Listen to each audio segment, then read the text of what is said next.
नमस्कार.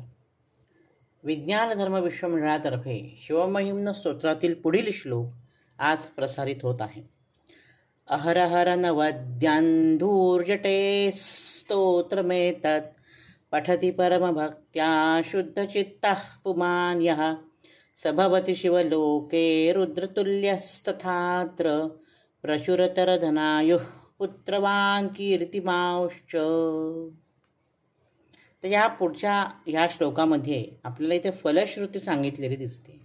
आपल्या संस्कृत भाषेमध्ये स्तोत्र लिहिल्यानंतर त्याची फलश्रुती सांगण्याची फार महत्त्वाची पद्धत आहे.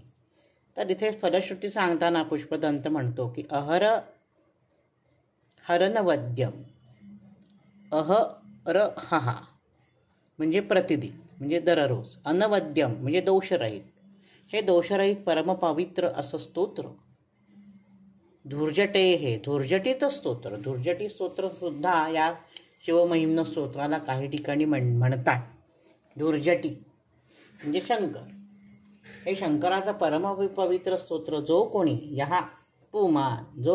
पुमान म्हणजे मनुष्य प्राणी अतिशय श्रद्धेने पठती परमभक्तीने आणि श्रद्धेने शुद्ध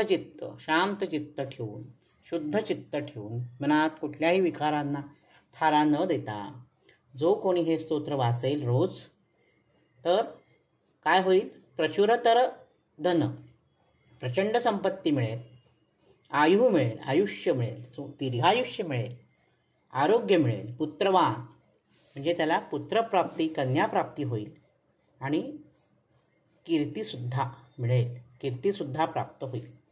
आणि काय होईल? स भवति शिवलोके. तो शिवलोकी जाईल मृत्यूनंतर आणि रुद्रतुल्यस्तथात्र त्याला रुद्राचं स्वरूप येईल. म्हणजे जी चौथी मुक्ती आहे बघा, चारी मुक्ती देवाचे द्वारी उभा क्षणभरी तेणे मुक्तिचारी जाधीयेला. या ज्या चार मुक्ती आहेत सलोकता, समीपता, स्वरूपता आणि सायुज्यता. त्यातली सायुज्यता ही जी सायुज्य मुक्ती म्हणजे ईश्वर स्वरूप होणं, रुद्रस्वरूप रुद्रतुल्य म्हणजे त्याला शेवटची जी सायुज्य मुक्ती आहे ती मुक्ती त्या भक्ताला प्राप्त होईल जर त्या भक्ताने दररोज हे स्तोत्र श्रद्धेने म्हटलं तर. अशा प्रकारे या श्लोकामध्ये आपण त्याची फलश्रुती पाहिली. आजच्या भागात इथेच थांबतो. नवनवीन माहितीपूर्ण व्हिडिओ पाहण्यासाठी ऐकण्यासाठी वैभवदाता ऑफिशियल हा माझा यूट्यूब चॅनल जरूर सबस्क्राईब करा. धन्यवाद. ओम नमः शिवाय.